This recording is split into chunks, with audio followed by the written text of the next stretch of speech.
BSc part 1 physical chemistry के lecture 11 में आप सभी का एक बार फिर से स्वागत है। हमारी जो यूनिट चल रही है वो यूनिट 5 है, जिसमें हम पढ़ रहे हैं परमाणु संरचना, एटॉमिक स्ट्रक्चर। और अब तक के लेक्चर्स, जो पहले के 10 लेक्चर हैं, उसमें हम काफ़ी कुछ कवर कर चुके हैं। और ये जो लेक्चर 11 है वो काफ़ी दिनों बाद बन रहा है, इसलिए आज के टॉपिक को शुरू करने से पहले हम थोड़ा सा पहले वाला देख लेते हैं कि हमने क्या क्या पढ़ा था। तो ब्रीफ आइडिया हो जाएगा ताकि हमें आज का जो लेक्चर है उसको समझने में आसानी हो जाएगी। तो हमने एटॉमिक स्ट्रक्चर जब शुरू किया था उसमें हमने प्लांक सिद्धांत पढ़ लिया था। प्लांक सिद्धांत के बाद हमने बोर का सिद्धांत पढ़ा। बोर के सिद्धांत के बाद जैसा कि बोर ने क्या कहा था कि नाभिक के चारों ओर इलेक्ट्रॉन वृत्ताकार कक्षाओं में घूमते हैं। इसके बाद हमने पढ़ा सोमरफील्ड का सिद्धांत। सोमरफील्ड ने यही कहा कि नाभिक के चारों ओर इलेक्ट्रॉन वृत्ताकार कक्षाओं के साथ साथ दीर्घ वृत्ताकार कक्षाओं में भी घूमते हैं। सोमरफील्ड के सिद्धांत के बाद हमने पढ़ा डी ब्रोगली का समीकरण lambda equal to h upon of m v. इसके बाद हमने पढ़ा हाइजेनबर्ग का सिद्धांत, जो यह कहता है कि किसी सूक्ष्म कण की स्थिति और संवेग एक साथ हम ज्ञात नहीं कर सकते। यदि हम ज्ञात करते हैं तो उसमें कोई ना कोई एच अपॉन ऑफ 4 पाई या 2 पाई की त्रुटि आती है या अनसर्टेनिटी आती है। इसके बाद हमने क्वांटम नंबर्स पढ़ लिए थे, कौन कौन से क्वांटम नंबर होते हैं और किस तरीके से हमें अगर किसी कोश में इलेक्ट्रॉन्स निकालने पड़े तो हमको क्या फॉर्मूला लगाएंगे, या फिर हमें एक उपकोश की संख्या पता करनी पड़े तो हम क्या फॉर्मूला लगाएंगे। तो ये अब तक का था जो हम पढ़ चुके हैं। आज जो हम पढ़ने वाले हैं वो है जीमान तथा स्टार्क प्रभाव, या फिर हम कहें जीमान प्रभाव और स्टार्क प्रभाव। ये दोनों अलग अलग प्रभाव हैं। इसको समझने से पहले हम थोड़ा सा बोर का सिद्धांत देख लेते हैं कि उसमें हमने इसको जिक्र किया था, जीमान प्रभाव और स्टार्क प्रभाव का जिक्र किया था जब हमने बोर का सिद्धांत पढ़ा। बोर के सिद्धांत की काफी कमियां भी थी कि एक ही इलेक्ट्रॉन के लिए लगता है, नाभिक के चारों ओर इलेक्ट्रॉन उन्हीं कक्षाओं में क्यों घूमता है, जहां कोणीय संवेग mvr बराबर nh अपॉन ऑफ 2 पाई होता है। तो बहुत सारी कमियों के बीच में एक कमी हमने यह पढ़ी थी बोर के सिद्धांत की कि बोर का सिद्धांत जीमान तथा स्टार्क प्रभाव दोनों को नहीं समझा पाया। तो सबसे पहले हमें पता होना चाहिए कि जीमान प्रभाव क्या होता है और स्टार्क प्रभाव क्या होता है। तो बोर का सिद्धांत यह समझा नहीं पाया था कि जीमान प्रभाव और स्टार्क प्रभाव जो है वो क्यों प्रदर्शित होता है। तो सबसे पहले हम जान लेते हैं जीमान प्रभाव के बारे में। जीमान प्रभाव जो है, आप ये समझ लिए कि जीमान प्रभाव जो है चुंबकीय क्षेत्र से रिलेटेड है और स्टार्क प्रभाव जो है वो विद्युत क्षेत्र के से रिलेटेड है। तो सबसे पहले हम देखते हैं जीमान प्रभाव। बोर के सिद्धांत के अनुसार जो स्पेक्ट्रम की एक रेखा है वो एक ही रेखा है, लेकिन जब इस स्पेक्ट्रम की एक रेखा को चुंबकीय क्षेत्र में देखा जाता है तो ये एक रेखा कई रेखाओं में हमें विभक्त दिखाई देती है। यही है जीमान प्रभाव। यानी बोर के अनुसार क्या था कि स्पेक्ट्रम की एक ही रेखा है, लेकिन उस रेखा को, स्पेक्ट्रम की उस रेखा को जब चुंबकीय क्षेत्र में देखा गया तो वो एक रेखा कई रेखाओं में विभक्त दिखाई दी। इसी को कहा जाता है जीमान प्रभाव, जिसको बोर का सिद्धांत नहीं समझा पाया था। यदि प्रबल चुंबकीय क्षेत्र लगाया जाता है तो स्पेक्ट्रम की एक रेखा कई रेखाओं में विभक्त दिखाई देती है, जिसे हम सामान्य जीमान प्रभाव कहते हैं। फर्स्ट पॉइंट आप देखें जो लिखा हुआ है आपके, ये आप देखें, इसे कहा जाता है सामान्य जीमान प्रभाव। यानी जब चुंबकीय क्षेत्र, प्रबल चुंबकीय क्षेत्र की उपस्थिति में स्पेक्ट्रम की रेखा को देखा जाएगा तो वो कई रेखाओं में विभक्त हमें दिखाई देगी। दूसरी बात आप देखें कि यदि चुंबकीय क्षेत्र दुर्बल हो तो स्पेक्ट्रम की एक रेखा 10 जटिल रेखाओं में हमें दिखाई देगी। वो विभक्त तो होगी, लेकिन वो जो रेखाएं हैं, जो 10 रेखाएं या 10 से अधिक भी हो सकती हैं, वो रेखाएं एक दूसरे में सम्मिलित दिखाई देंगी या फिर काफी जटिल दिखाई देंगी, बहुत ज्यादा अलग अलग नहीं दिखाई देंगी। तो इससे प्रभाव को कहा जाता है असाधारण जीमान प्रभाव। तो आप ध्यान रखें इस बात का, क्योंकि आपके एग्जामिनेशन पॉइंट ऑफ व्यू से इम्पोर्टेंट है कि आपको जीमान प्रभाव और स्टार प्रभाव के बारे में आपसे पूछा जा सकता है 2 नंबर में। तो आप सिंपल बात क्या समझे कि जीमान प्रभाव जो है वो चुंबकीय क्षेत्र से संबंधित है, और यदि प्रबल चुंबकीय क्षेत्र में हम स्पेक्ट्रम की एक रेखा देखते हैं तो वो कई रेखाओं में विभक्त दिखाई देती है, यह सामान्य जीमान प्रभाव है। और यदि हम दुर्बल चुंबकीय क्षेत्र लगाएंगे तो स्पेक्ट्रम की एक रेखा कई रेखाओं में विभक्त दिखाई देगी, लेकिन वो काफी जटिल होंगी, या फिर हम कह सकते हैं कि उनके बीच में जो गैप है वो बहुत कम होगा, तो हमें आसानी से वो 10 रेखाएं नहीं दिखाई देंगी। इसे कहा जाता है असाधारण जीमान प्रभाव। इसके बाद आप ये देखें, मान लीजिए स्पेक्ट्रम की जो एक रेखा थी उसके ऊपर हमने क्या पढ़ा कि हमने चुंबकीय क्षेत्र लगाया। अब देखिए चुंबकीय क्षेत्र दो तरीके से भी लग सकता है। एक तो ये कि रेखा जो है उसके समांतर यदि चुंबकीय क्षेत्र हो तो क्या होगा, और यदि रेखा जिस दिशा में है उसके लंबवत या परपेंडिकुलर यदि हम चुंबकीय क्षेत्र लगाएं तो हमें रेखाएं किस प्रकार दिखाई देंगी। तो आप ये ध्यान रखें कि यदि स्पेक्ट्रम की जो रेखा है और चुंबकीय क्षेत्र जो हम ऊपर लगाएंगे वो एक दूसरे के यदि लंबवत हो यानी परपेंडिकुलर हो तो हमें स्पेक्ट्रम की एक रेखा 3 रेखाओं में विभक्त दिखाई देगी। कैसे? मान लीजिए कि स्पेक्ट्रम की ये एक रेखा थी, इस एक रेखा को यदि चुंबकीय क्षेत्र में रखा गया और वो चुंबकीय क्षेत्र जो है वो रेखा के लंबवत है, तो हमें एक रेखा 3 रेखाओं में विभक्त दिखाई देगी इस प्रकार। यानी स्पेक्ट्रम की एक रेखा थी वो हमें 3 रेखाओं में विभक्त दिखाई देगी, और ये म्यू डबल डैश। इसका मतलब ये हुआ जो ये बीच की रेखा है उसकी आवृत्ति बिल्कुल मूल रेखा के जैसी होगी, और एक रेखा जो है उसकी आवृत्ति मूल रेखा से ज्यादा और एक की आवृत्ति मूल रेखा से कम होगी। तो आप ये ध्यान रखें कि यदि चुंबकीय क्षेत्र को स्पेक्ट्रम की रेखा के लंबवत यदि हम चुंबकीय क्षेत्र लंबवत लगाते हैं तो हमें स्पेक्ट्रम की एक रेखा 3 रेखाओं में विभक्त दिखाई देती है, जिसमें बीच की जो रेखा है वह मूल रेखा के बराबर उसकी आवृत्ति होगी, एक की आवृत्ति ज्यादा और एक की आवृत्ति मूल से कम होगी। इस प्रकार आप ध्यान रखें, और इस प्रभाव को कहा जाता है अनुप्रस्थ जीमान प्रभाव।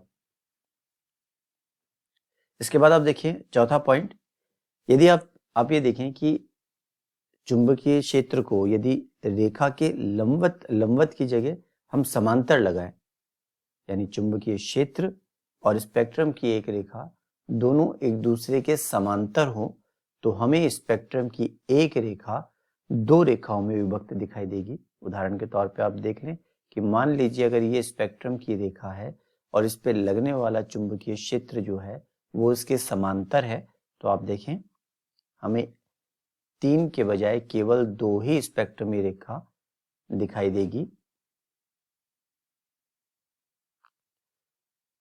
इसमें इंपॉर्टेंट बात आपको ये ध्यान रखनी है कि इसमें जो मूल रेखा है वो हमें दिखाई नहीं पड़ती है। तो ये आपने देखा कि अनुप्रस्थ और अनुदैर्ध्य, इसको कहा जाता है अनुदैर्ध्य जीमान प्रभाव। और पॉइंट 3 में जो हमने जीमान प्रभाव पढ़ा वो था अनुप्रस्थ, और 4 नंबर पॉइंट में हमने पढ़ा अनुदैर्ध्य। दोनों में अंतर इतना ही है, स्पेक्ट्रम की वही रेखा अगर लंबवत है तो अनुप्रस्थ कहलाएगा और रेखा हमें 3 में दिखाई देगी।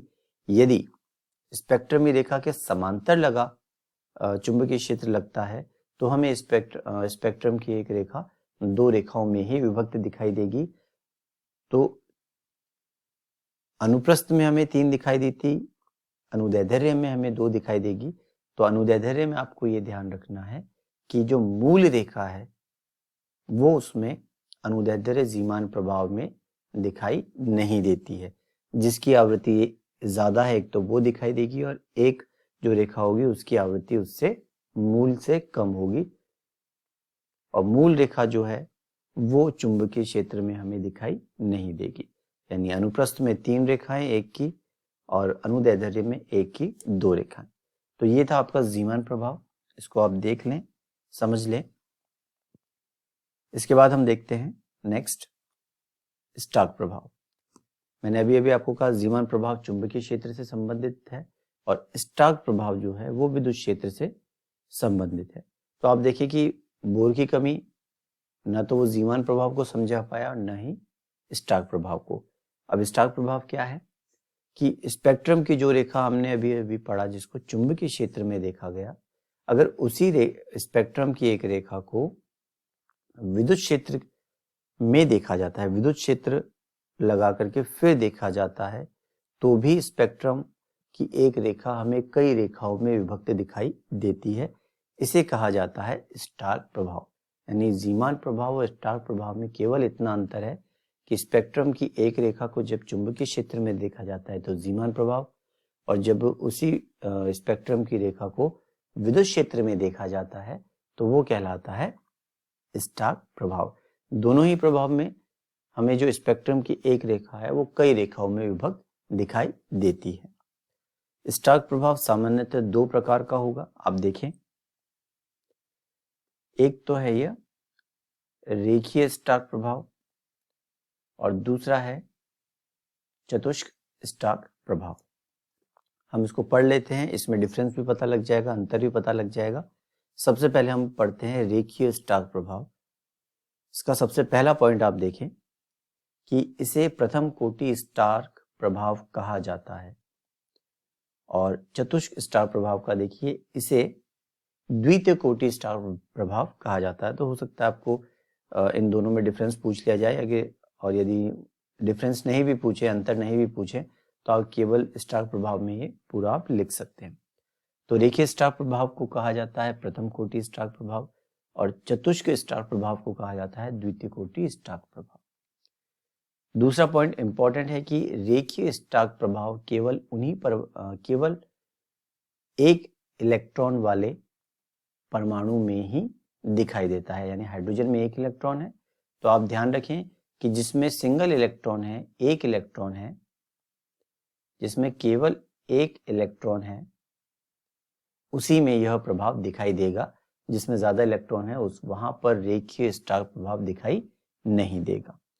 वहीं आप देखें चतुष्क स्टार्क प्रभाव की बात करें तो यह बहु इलेक्ट्रॉन वाले परमाणु में दिखाई पड़ता है। बहु इलेक्ट्रॉन मतलब एक से ज्यादा जिसमें इलेक्ट्रॉन होंगे वह उसमें यह चतुष्क स्टार्क प्रभाव दिखाई देगा। तो आप ध्यान रखिए कि रेखीय स्टार्क प्रभाव केवल एक इलेक्ट्रॉन वाले के लिए और चतुष्क स्टार्क प्रभाव जो है वो बहु इलेक्ट्रॉन वाले परमाणु में दिखाई देता है। तीसरी बात आप देखें, तीसरी बात क्या है कि रेखीय स्टार्क प्रभाव की आप बात करें, देखिए इलेक्ट्रॉन क्या है, इलेक्ट्रॉन पे आवेश क्या होता है। हम पढ़ते हैं कि इलेक्ट्रॉन पे नेगेटिव चार्ज होता है, प्रोटॉन पे पॉजिटिव चार्ज होता है, न्यूट्रॉन पे कोई आवेश नहीं होता है। तो आपने ये देखा, आपने छोटी क्लासेस में पढ़ा होगा कि जब कोई आवेशित कण स्थायी होता है तो उसका खुद का विद्युत क्षेत्र होता है अपने चारों तरफ, ठीक है। और दूसरा हम क्या पढ़ रहे हैं स्टार्क प्रभाव में कि हम बाहर से विद्युत क्षेत्र लगाते हैं स्पेक्ट्रम की एक रेखा। तो आप देखें कि यह स्टार्क प्रभाव क्यों दिखाई पड़ता है, वो आप देखें कि एक तो विद्युत क्षेत्र आपने लगाया और एक परमाणु के अंदर इलेक्ट्रॉन है, इलेक्ट्रॉन एक आवेशित कण है।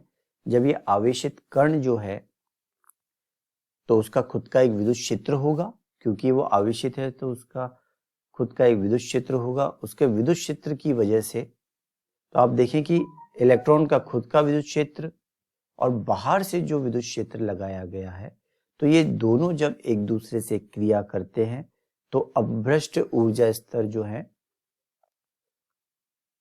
वो विभक्त हो जाते हैं। अभ्रष्ट का मतलब ये हुआ, आप ये देखें कि अभ्रष्ट का मतलब क्या होता है कि जैसे हम P की बात करें, P के अंदर 3 ये ऑर्बिट्स देखिए आप, उपकोश है। ये देखिए P उपकोश की अगर हम बात करें तो उसके अंदर 3 ऑर्बिटल हैं, PX, PY और PZ। ये तीनों की ऊर्जा जो है वो बिल्कुल बराबर है। वह उसी प्रकार अगर हम डी की बात करें, डी उपकोष की बात करें तो आप देखें डी उपकोष के अंदर कुल ऑर्बिटल की जो संख्या होती है वो कितनी, 1 2 3 4 और ये 5 होती है। D x y, d y z, d z x, d x square Y square और डी जेड स्क्वायर, इन सभी की ऊर्जा बराबर है। तो जब हम कोऑर्डिनेशन केमिस्ट्री पढ़ते हैं तो उसमें आपने देखा होगा कि लिगेंड आता है, लिगेंड आने के बाद D x Y Y Z Z X और D x square Y square D Z square आपस में डी ऑर्बिटल जो है वो विभक्त हो जाते हैं।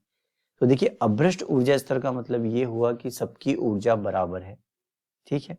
तो आप ये देखें कि सबकी ऊर्जा बराबर होती है, लेकिन जैसे ही जो विद्युत क्षेत्र बाहर से लगाया गया और नाभिक के चारों ओर जो इलेक्ट्रॉन घूम रहा है परमाणु में, उसका खुद का भी विद्युत क्षेत्र है, तो ये दोनों विद्युत क्षेत्र जब एक दूसरे से क्रिया करते हैं तो ये जो अपभ्रष्ट ऊर्जा स्तर हैं, जो बिल्कुल बराबर वाले ऊर्जा स्तर हैं, वो विभक्त हो जाते हैं। कुछ की ऊर्जा बढ़ जाती है, कुछ की ऊर्जा कम हो जाती है, और इन ऊर्जा के अंतर पर जब इलेक्ट्रॉन का ट्रांजिशन होता है, इलेक्ट्रॉन जब एक ऊर्जा स्तर से दूसरे ऊर्जा स्तर में जाता है जो विभक्त हुए हैं, उसकी वजह से जो लाइंस दिखती हैं उसी को स्टार्क प्रभाव कहा जाता है। यानी आप देखें कि इलेक्ट्रॉन का खुद का विद्युत क्षेत्र और बाहर से जो आपने विद्युत क्षेत्र लगाया, वो जब दोनों क्रिया करेंगे तो जो ये ऑर्बिटल्स हैं, जो ऊर्जा स्तर हैं, वो टूट जाएंगे, कुछ की ऊर्जा बढ़ जाएगी, कुछ की ऊर्जा कम हो जाएगी।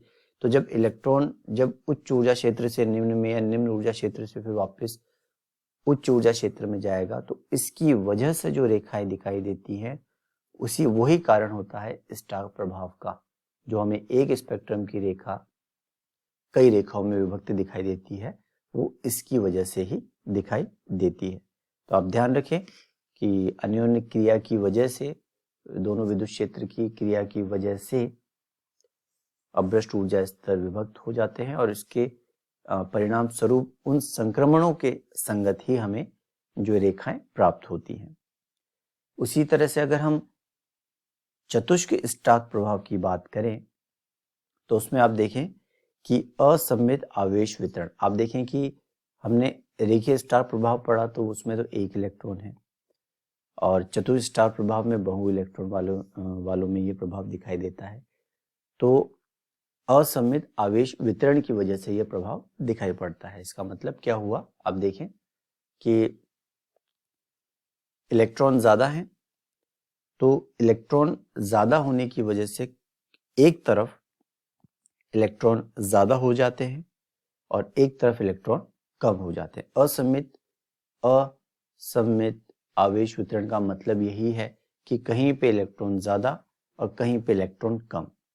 तो कहीं पे इलेक्ट्रॉन ज्यादा और कम की वजह से द्विध्रुव आघूर्ण या फिर हम कहें डाइपोल मूवमेंट जो है, डाइपोल क्रिएट हो जाता है, डाइपोल मूवमेंट क्रिएट हो जाता है।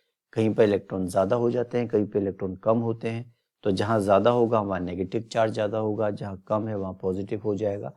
तो यह डाइपोल हो गया, द्विध्रुव आघूर्ण हो गया।